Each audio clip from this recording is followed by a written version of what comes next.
Assalamualaikum warahmatullahi wabarakatuh. Di sini dia, dan kali ini kita akan membahas jawaban soal 8 AKL 1 untuk kelas C ya. Nah, ini soalnya. Di sini kita perhatikan P memiliki 80% S sila yang dimiliki tahun 2017. Pada tanggal akuisisi ada perbedaan, jadi differences perbedaan antara fair value book value itu diakui sebagai goodwill, dan ini adalah neraca saldo ya, ingat neraca saldo. Informasi tambahan lainnya di sini 2018 S itu menjual persediaan ya ke P, jadi ini masih ada di ending inventory. Ingat ini EI tapi 2018. Ini sama dengan BI 2019 ya. 2019, kemudian karena S yang jual, maka ini adalah US.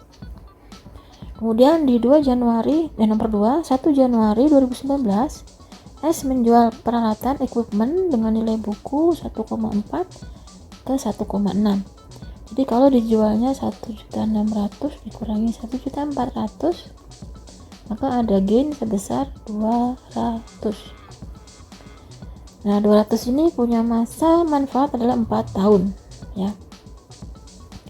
Karena ini S jual lagi, berarti adalah US juga.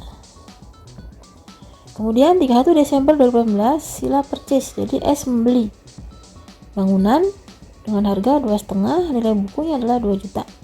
Jadi 2.500 kurangi 2.000, maka ada gain sebesar 500 karena ini sila purchase, berarti DS. Informasi keempat, Panca sudah menggunakan metode ekuitas dengan benar. Ini harus kita perhatikan bahwa metodenya udah benar. Nanti kita cocokkan ya, apakah betul metode yang digunakan oleh Panca ini sudah betul, sudah benar. Diminta adalah membuat kertas kerja konsolidasi seperti biasa. Nah, selanjutnya seperti kita buat dulu apa yang diketahui ya. Pertama, karena itu di neraca saldo, maka kita harus mengetahui berapakah laba S. Laba P nggak usah, ini sekedar hitungan saja. Laba S tahun 2019 itu ketemu ini ya kan. Kemudian ekuitas akhir adalah 3.000. Nah, transaksinya antara perusahaan yang pertama tadi ada jual persediaan di tahun 2018, berarti ini adalah BI ya, beginning inventory 2019. Jadi ini di 2019 sama dengan BI, ingat US makanya diakui ya. Laba tadi, laba persediaan beginning inventory diakui. Lalu 1 Januari, informasi kedua, 1 Januari S jual equipment 200, masa manfaatnya masih 4 tahun sehingga pengakuan perbagiannya adalah 50. 200 dari mana? Ini tadi kan ketemunya 200 toh. Itu yang terakhir building 500 juga gitu. Yang ketiga buildingnya 500, masih 20 tahun sehingga per tahunnya adalah 25. Ingat ini adalah DS ya. Nah, sekarang kita cari, karena tadi dikatakan bahwa pada saat akuisisi ini ada terjadi goodwill ya, kalau ada perbedaan. Kata-kata yang lain adalah di nomor 4 ini metode ekuitasnya udah benar. Kalau gitu bagaimana maksudnya? Ini kita lihat investasi untuk 31 Desember kita cari ya, kita hitung dimulai dari ekuitas 31 Desember juga 2019 yaitu 5.000. Dari mana 5.000? 5.000 itu berasal dari ini ya, modal ya kan, modalnya S sila, modalnya sila ditambah dengan mana tadi, ini dia ekuitas 31 Desember yaitu RE, jadi di sini ditambah dengan 2.000 maka ada 5.000. 31 Desember 2019 ya. Nah, di sini kita lihat udah 5.000 dikalikan dengan 80%. ini adalah kepemilikan mayoritas sehingga 4000.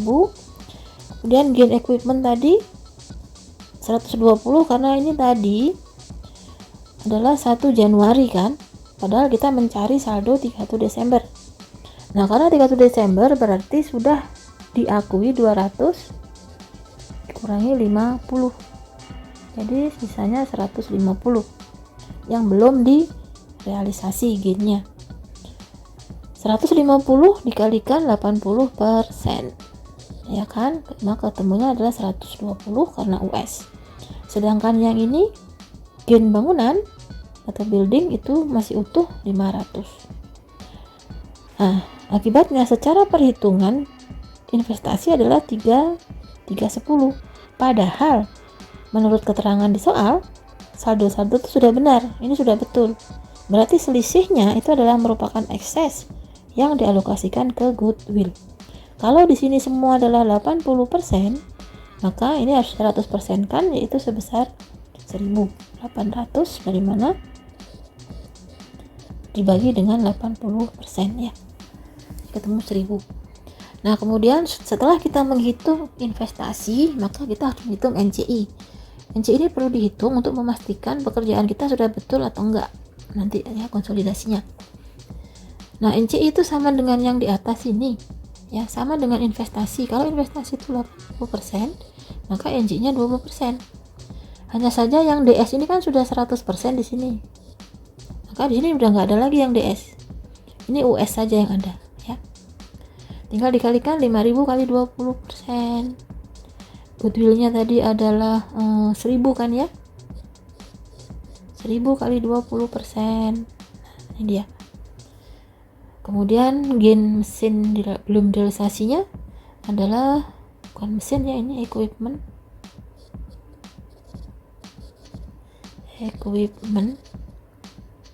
ya kan, ini masih 150 kan, jadi 150 kalikan 20%, ketemunya adalah ini 30.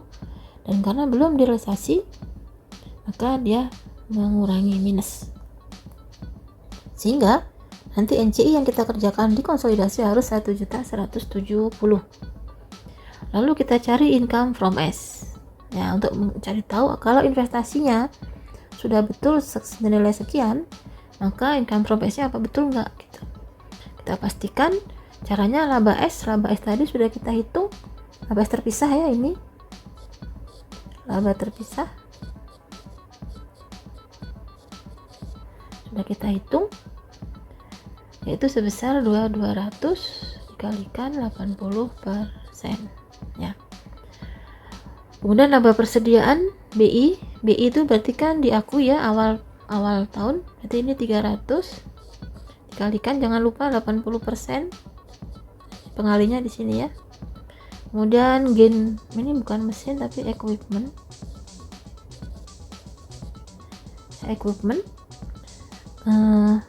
US juga, US ya, 100 tadi kan gain mesinnya ini ya 200 karena ini awal kan, 200 dulu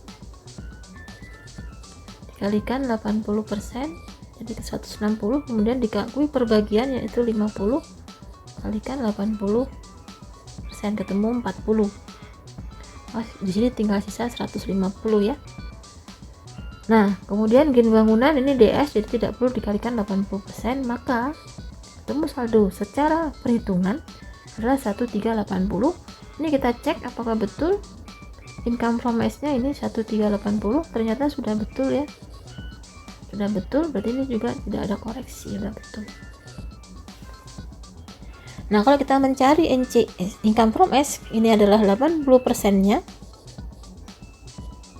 maka kita harus mencari yang ini adalah 20% nya alias NCI share. Jadi ini kalau laba rugi, ini laba rugi, di sini neraca ya. Sama saja dengan yang di atas, hanya saja pengalinya 20%. Yang DS tidak perlu karena ini sudah 100%. Ya. Sudah 100% di sini nggak perlu lagi. Sehingga NCI share-nya adalah 470. Nah, lanjutnya sekarang adalah jurnal penyusunan dan eliminasi. Seperti biasa ya, awalnya seharusnya kan awal 7 urutan tuh ya, jangan lupa 7 urutan. Urutan ke-1 adalah koreksi,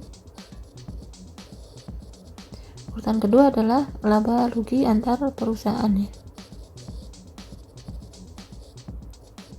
Nah, ini adalah laba rugi antar perusahaan. Kita lihat ada pengakuan laba yang direalisasi untuk persediaan awal BI, rekening inventory, jurnalnya adalah investasi pada HPP. Karena ini US, maka dialokasikan antara mayor dan minor, ya kan? Ini 80%-nya, ini 20%-nya. Begitu juga dengan equipment ya. Equipment-nya adalah belinya tadi kan 1 Januari 2019. Berarti seluruhnya ini harus dihapus gain equipment dan nilai equipment dikembalikan ke nilai semula, atau eliminasi gain equipment antar perusahaan. Nah, untuk pengakuan perbagiannya itu adalah kita melihat pada seharusnya akumulasi sama beban penyusutan ya, tapi karena di soal tidak ada akumulasi dan tidak ada beban, maka akumulasi itu rekening neraca kita masukkan dalam equipment, beban penyusutan kita masukkan dalam beban lain-lain. Jumlahnya 50 pada sama-sama 50 dapat kredit. Dari mana asalnya? Ini tadi pada saat pengakuan perbagiannya selama 4 tahun adalah 50.000 ya. Kemudian gain building juga demikian, kita hapuskan karena ini belum ada amortisasi atau penyusutan, karena ini belinya 31 Desember 2019. Jadi untuk bangunan 2019 itu belum disusutkan, jadi belum mengakui perbagian ya. Gain perbagian belum dilakukan ya. Lanjutnya adalah ini eliminasi antara income dan dividen. Income from sudah kita hitung tadi, dividennya sudah kita ketahui dari soal, 200 dikalikan 80%. Selisihnya adalah perubahan dari investasi. Ingat ya, investasi berubah karena income, dividen dan seterusnya kan. Dan kemudian NCI share, kalau di sini adalah mayor 80%, maka di sini adalah minor 20%. 470 sudah kita hitung di atas tadi, ini 470. Dividennya 200 dikali 20%, ketemu 40. Selisihnya adalah perubahan NCI. Nah, ini adalah saldo-saldo awal. Kalau ini ya, ini saldo awal semua ini, karena yang diketahui adalah neraca saldo. 2000 dan 1000 untuk RE, jangan lupa ada goodwill dan alokasinya ini dikalikan 80%, atau yang di sini dikalikan 20%. Oke, kalau sudah tinggal kita masukkan dalam kertas kerja ini. Masukkan saja ya yang A, F, B, jadi taruh saja A sama A, B sama B, C sama C, yang debit mana, yang kredit mana, masukkan saja, gak usah bingung. Lalu kita buat ininya, nilai-nilai akhirnya. Ingat, ini transaksi antar perusahaan selalu 0 ya, ini dienolkan. Kemudian ada NCI share ya tadi ya, NCI share sebesar 470 sudah kita hitung. Dan jangan lupa laba induk sama dengan laba konsolidasi kalau metode ekuitasnya sudah betul. Di sisi neraca kita perhatikan di sini muncul goodwill ya kan. Kemudian investment in S itu 0. Jangan lupa ini investment in S ini 31 Desember ya 2019, bukan Januari, salah ketik saya. Nah, kita perhatikan sekarang apakah betul ini. Nah, ternyata betul ya. Tadi kan ini nilainya NCI. Nah, NCI 31 Desember adalah ini 1170. Jadi memang metode ekuitasnya sudah benar ya kan. Nah, udah selesai, tinggal dijumlah-jumlah, selesai semua. Dan kalau masih ada pertanyaan silahkan ditanyakan. Semoga bermanfaat. Wassalamualaikum warahmatullahi wabarakatuh.